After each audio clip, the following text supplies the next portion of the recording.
Very welcome to this lecture of today. My name is Tom Strala and I'm very happy to be here in this beautiful Oman, in this beautiful Muscat. First of all, I want to thank to everybody who made this possible, especially His Excellency Jamal al-Musawi, Pecha Hachimanovic, the entire team of the National Museum, for Helvetia Cairo, and also Maya Todorovic. Today I want to give you an insight into my work, into the past which brought me from more classical design to the search for a lack of creativity. All started with a lamp, or more precisely with an idea. I just wanted to fold a flat metal sheet just by hand, just like magic, to become to something three-dimensional. But how? Until now I was used to draw lines and circles like an architect on paper to bring some abstract forms on a plan which will be built in the future. Because this idea was not so easy to realize, I was forced to go into the matter, to deal with metal and to experiment. 4 years later I found the solution, and the solution is quite simple. Just some small cuts in this metal sheet are enough to make this rigid metal sheet flexible enough for this transformation. But why all this effort? Why not just cast the lamp? Why 4 years experimenting? Because the object contains more than just its intended form. If you look, for example, on the right side of behind me, you can see this interspace between the metal, this emptiness, and only because of this emptiness it is possible that a flat sheet goes into a three-dimensional form. So this kind of production is not only about the form, it gives this in-between to the object, between emptiness and space, between flat area and volume, between rigidity and fragility. These thin cuts I've talked before remains until the end in the object. You can see them quite well on this side here, but also on this side here, just like some dark little gaps at the end of each cube. When the lamp is not illuminated, it looks very sculptural, volumetric, like here. But if we illuminate the lamp, it falls again into flat areas, and only because of these thin cuts. So this object is in the world where opposite poles are interchangeable. Rigidity is fragile, the flat areas are voluminous, and the darkness is illuminated. Of course, the lamp would look more or less the same if we cast it or if we fold it, but these intermediate tones, this nuance, which can be neither one nor the other, would fade away. On the way of experimenting, I made a wonderful discovery, and this discovery changed my view on architecture and design. And this is the discovery. When material can't go forward, it has to bend, break, or escape.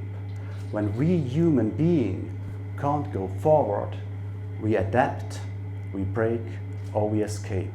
And this is quite fascinating, that bad matter acts the same way as human being in this transformation. And this kind of mirroring of bad matter and human being was my inspiration for my next lamp, Animal Farm. Animal Farm is made out of a pipe, and this pipe has the potential to become so many things. The pipe can become a crutch or a railing or a flagpole. Like we human beings, we can become a doctor, and we can become a construction worker or an engineer. So this pipe here will be in the future a lamp. And so it has to give up his poor potential. It has to lose to just be its own. It has to move. It has to act to become to something else, to something new. And at the beginning, for me, it was quite clear that the curve of this transformation, which shows this transformation, should look like the one you see on the right side. It's a precise curve. It goes quite regularly from the vertical to the horizontal. It's a perfect bending, it's a perfect transformation, it's a perfect result. But exactly this perfection made me doubt, because this perfection is not only precise, it hides also the transformation. And if you look at the other side, you see it's a completely something other. You can see this power, this force which had attacked this pipe. You can see the point where this pipe couldn't be any longer just itself, where it has to give up his poor potential to come to something new. So the curve here don't celebrate the fix or the perfection. It's not a perfect result, but it's our own one, it's an authentic one. And the absolutely most important is that we can still see the potential the pipe had and what it is now. The interesting story on this is that in our society, including myself, we prefer a curve like here, and in design it's actually never seen a curve like this.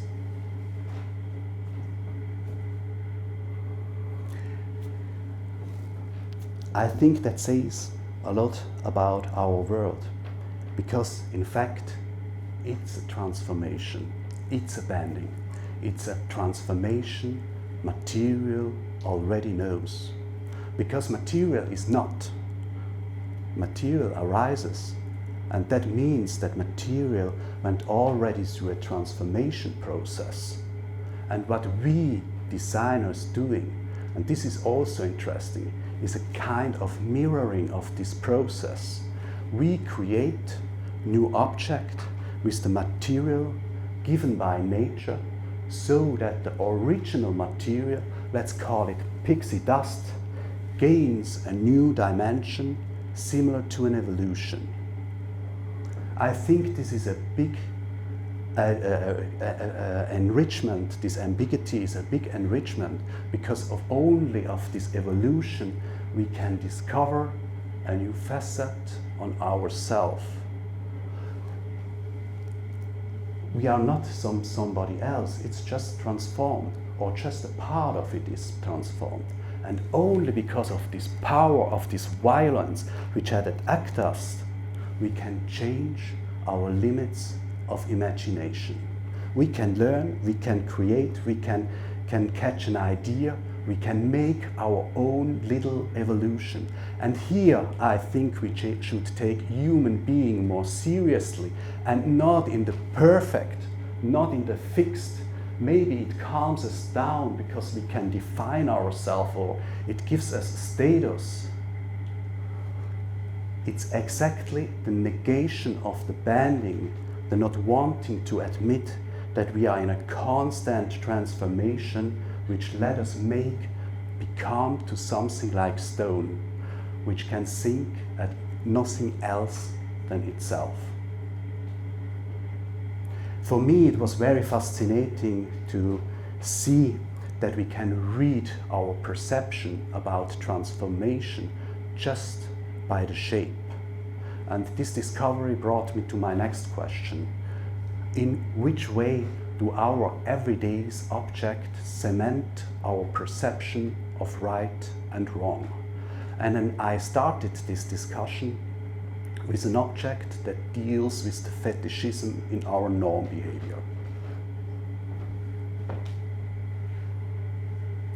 When I saw the long-necked woman the first time, I was simply fascinated. Also, this big golden necklace hid the body transformation. I could literally feel the pain behind. And it's in opposite with the ballet dancer you see on the right side. The embodiment of grace and lightness made me forget the pain behind. So what seems for us quite irritating seems to be for the Padaons quite normal. This is the population of the long-necked woman. But our ballet step or our slimness mania must must be as same irritating to them than the long-necked woman to us. With the Padaons or the long-necked woman, I had my first insight into an unusual ideal of beauty, and I wanted to materialize that in an object. In 1954, Achille Castiglioni created the Illuminator, and the Illuminator is, in my opinion, one of the most beautiful design objects the design world has ever seen. Behind me you can see Achille Castiglioni holding the Illuminator in his hand. My object, Inch, is about the urge to pimp beauty, and I pimped the beauty of the Illuminator with a telescopical mechanism. Since always the pursuit of beauty is a very elementary and banal human need for life, which perverts into fetishism. Often we are blind for our own fetish. We moralize our perversion. And if it's so hard to see the blind spot in extreme examples like long-necked woman, bas de chat, or slimness mania, how blind must we be for unspectacular objects in our world? And this is exactly what interested me after Inch, to discover or deconstruct the blind spot in the banal and lapidary. I concretize that with an object that deals with a norm behavior which provoked myself. And this is the story of Frankenstein chair. Monica, a friend of mine, she wanted to be everything. She wanted to be pretty, smart, popular, cheeky, everything at the same time. To be honest, I made always a little bit fun of her because I found it quite absurd to cultivate such diametral images. However, one day I caught myself in this behavior and I realized that Monica's maybe not alone, and I wanted to implement that into an object. I took 3 design classics which are quite well known. I destroyed them and put them together as one. Frankenstein was born. In 2007 I planned a whole series of Frankenstein, but at the same time the designer Martino Gamper had the same idea. So my Frankenstein remained, like in the original story, behind the shelf. I took it out for you because I think Frankenstein is an important step in my own development. Because when I looked a little bit closer on Frankenstein, I realized that we actually possesses all these different characteristics. Maybe not in the dimension we want to have them, but our characteristics, our desires, our needs, also our talent are a subject of a changeable nature which wants to oscillate to all sides. So we fluctuate between charming and rude, we fluctuate between cosmopolitan and aloof, we are talkative and silent again. If we would want to read down these needs in a concept, we would most probably fail because of the schematism of our thoughts. If we would just add them equally, like I did with Frankenstein, we would most probably fall in a flatland pluralism described by Ken Wilber. He says that the statement that we have to treat all feelings equally erases the depths of the cosmos. Nothing is higher, nothing is bigger, nothing is closer, more open or more integrated. Everything is just the same. Where we wanted to give justice in treating every feeling equally, the feeling getting flat into a equal meaningless nonsense. Before I talked about the ambiguity or the beauty of the ambiguity. So what is the difference between the flatland pluralism and the ambiguity? Maybe you remember the first lamp I've shown you, this folding lamp. This folding lamp, the state is changing. It's oscillating between dark and light. It's flat and voluminous. Frankenstein chair are three objects which already exists, and I have took them together more or less equally. So each part in Frankenstein refers to the original object. It refers to the feeling of the original object. It refers to the status of the original object. And that's why I think it's quite good that we are oscillating between all these different characteristics for Monica and also myself, because maybe it's just a vanity that we want to be more significant than we are, the desire of status, which is the problem. Architecture and also design deals very often with status. I would rather say that our houses and our design objects are the greatest fetishism of our time.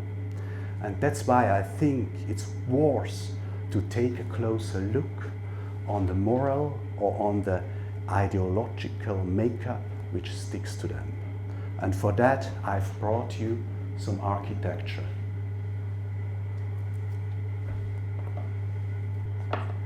On the left side, you see a tower from Bayt which was built in 1956. On the right side, you see a tower from Sanaa which was built in 2007. The exact same thing you can see in furniture design. On the left side, you see a minimalistic table from Egon Eiermann from 1953, and on the right side, you see a minimalistic table from Jean Nouvel from 1994. By Bayt and also the table from Egon Eiermann, we can see this constructing, we can see this detailing, and this detailing gives us a hint of the size of the building, because we know approximately how big a window is and on which level a railing is set. So this gives us a hint. Until the 90s of last century, a building is, in my opinion, still thought as a mechanism. And while the millenniums here, this one big simple form which refers only to itself became more and more important. We can see that by the tower from Sanaa, but also by the table from Jean Nouvel.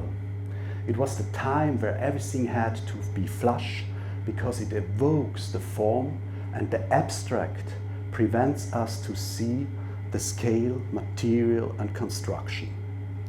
If we continue this thought, even screws would disturb the big picture of this one big simple form, and we can see that very well in a detailed picture from the table from Jean Nouvel. There you see no screws at all. But there is also something else.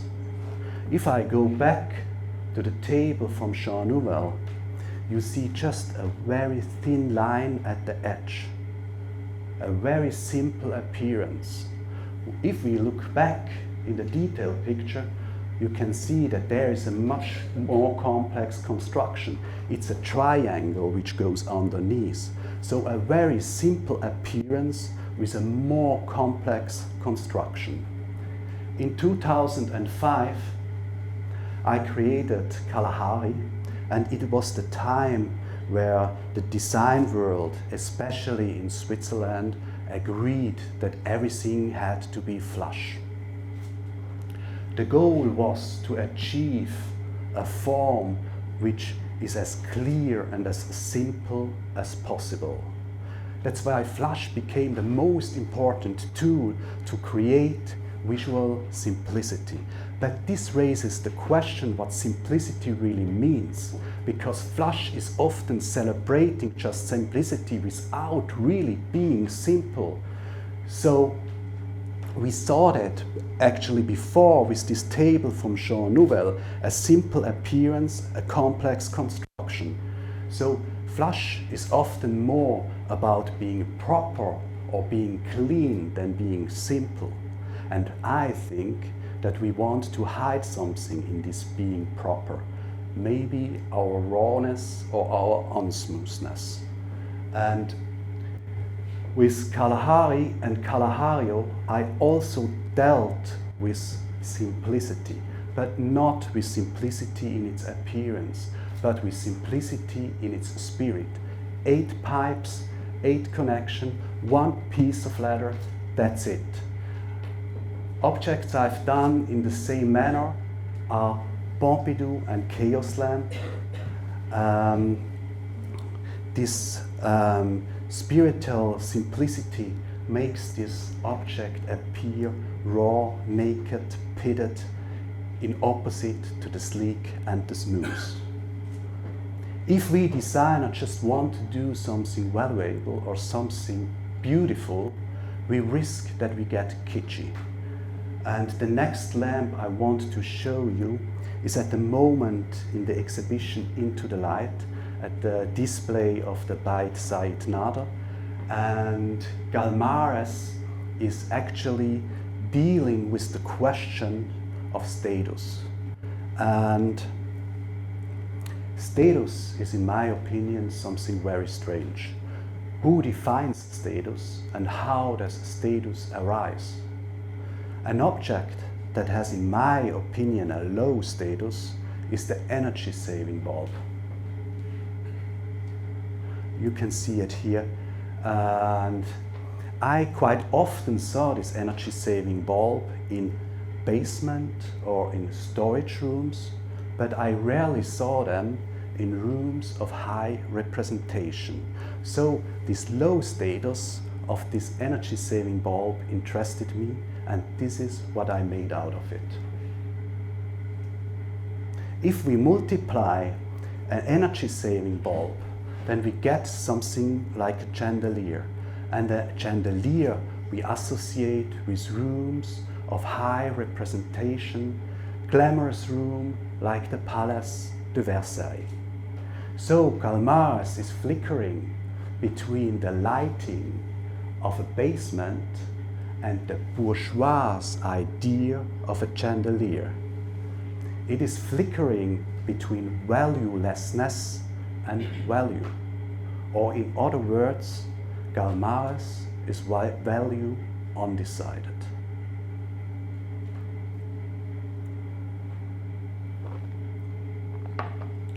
Value undecided is for me a very hard word to understand. And I imagine it like this. We all carry value undecision in us as child. With time, we enrich it with experience. Because of a reason. Because nobody wants to lose or set himself in a bad position. And so logically, winning has a higher status than losing. And our experience are just like alarm bells, which shows us the right way. And there is absolutely nothing wrong about that. It's only getting problematic when this experience turn into fixed ideas and end up in dogmas. And as I mentioned before, this is the big difference between dead matter and human being. It's us, we catch an idea. And for example, this glass here will not catch an idea and turn into a pair of glasses. That's we. And if we act in fixed ideas or dogmas, we act exactly the same like this glass. We have no idea comes to our mind than our already gained knowledge. And that's why I think it's so important that we are playing, that we are experimenting, that we are trying to think away the norm behavior and the desire of status, that we challenge these dogmas, that we also do something uneconomical, something illogical, something maybe also stupid and unsmooth. Because I think there is no shortcut if we don't want to lose what makes us different from dead matter. And these dogmas come so quick into our life. It's not only architecture or design, they also come to us in our words. For example, the British philosopher Alain de Botton once noted that what we call today loser was in the past called the unfortunate. And I think there's a big difference between unfortunate and loser. Life was just not good for the unfortunate. He had bad luck, but maybe in future life means good to him. While the loser is self-responsible for his whole misery. And that's why I like the word unfortunate much more, because it is less value decided. And this concretized my search for the blind spot in the norm behavior. And my next object don't deal with norm behavior as such. They deal with what we want to hide, what we want to conceal, whitewash with the dazzle of our time. The next object I show you came during a walk, and I casually walked by a construction site barrier. But this time something struck me. I questioned myself why this barrier becomes less and less transparent. In the past they looked just like metal grids where you can look through, and today they are sophisticated closed walls with painting and graphics on it. And in Switzerland there's almost no barrier which has not already the future picture with a virtual picture from the future building on it. So this is a quite reasonable development because it gives better security to the construction site, and with this place of this closed wall we can gain some advertisement, and also with this virtual picture we can gain some acceptance by the population for the future building. But like every development, also this development shows what we are willing to sacrifice.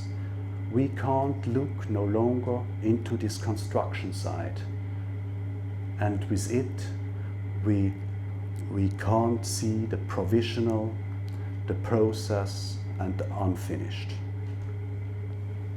We see only this sophisticated wall and nothing else, and when this sophisticated wall is removed we see the brand new building, a final object which will make no change anymore until the moment we decide to destroy it again. So this construction site hides exactly the same as this curve we saw before from Animal Farm.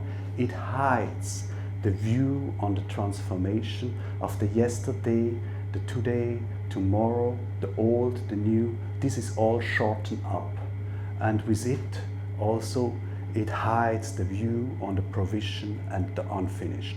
And my next object I want to show you is Bartók, and Bartók is my conclusion to this story. Bartók combines concrete and steel, which makes our houses safe and our bridges stable. However, the steel comes only to light when it's destroyed or when we create concrete, so in a state which is disused or unfinished. The material's appearance is reserved to the concrete, while the steel is lying hidden underneath. Bartók shows the iron piercing through the concrete and holding everything at the same time together. And this combination of concrete and steel has not only aesthetic power, it has also a visual power. And in accepting a disused or unfinished state as finished, Bartók changes our view on the material concrete, but also challenges our perception of what is a final product.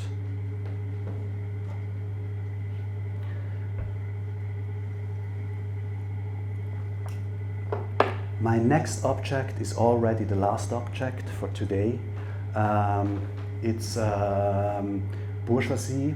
Bourgeoisie is dealing also with what we want to hide, even more with what we want to conceal, and questioning again the form of architecture and design. On the left side, you see the building from Sana again, from the millenniums year, and in the meantime, architecture has naturally changed, also furniture design. And so, in my opinion, architecture has went into a direction, like on the left side, to a building from Toyo Ito. The facade as something separate from the building became more important again. This one big simple form, which refers only to itself from the millennium years, became vainer. We can see that also in furniture design. The haptic, the material, the surface became more important again. On the left side you see again the table from Jean Nouvel. On the right side you see a bench from Pablo Reynoso. But we can see also something else. By the building from Toyo Ito, we see that creativity is sought as something in additional, as an application to the functional building. And we can see exactly the same thing in furniture design. Its creativity is an application to the furniture. So my bourgeoisie is questioning this tendency and is searching for a lack of creativity. The fact that bourgeoisie is made out of drain pipes is here not the real provocation. It's more their formation, because we know today how designers can combine such pipes in crazy shapes, what we call today a piece of art. If you remember the picture from, or the bench from Pablo Reynoso, you know what I mean. However, here in bourgeoisie we find no creativity whatsoever. The formation of these pipes is almost shocking lapidary. In removing creativity, I was rebelled the main expectations which lays on us creators. And in doing so, I questioned the function of creativity. Is it in architecture, where a functional building is finished with a dramatic facade, or is it in furniture design, where we want to evoke emotion by the buyers by shine creativity? The attitude that architecture and design consists out of parts which can be individually optimized is, in my opinion, a mistake. Of course, architecture and design includes aesthetic, economical, social, political, whatever parts, but it is more like a mechanism and not like a Frankenstein, where you can take the best leg with the best torso to get the best human being, because the gaps in between getting wider and wider. So for me it's quite clear that the application of creativity is not really compensating the will of today to optimize everything.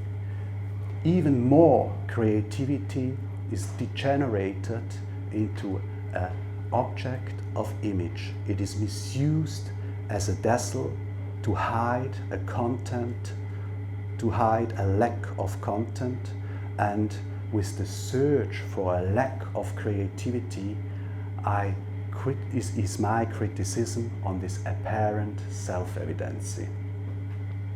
I think it's very interesting that we can name such tendencies with words. However, words are also not fixed, they are oscillating. And thereby they change their manner of their meaning. And like this, unfortunate become a loser. Creativity can become an object of image. And that's why I think it's so important that we play, that we experiment, that we try to challenge our fixed ideas, that we try to think away our norm behavior and our desire of status, because in the end it makes us blind to catch an idea. Thank you very much for listening.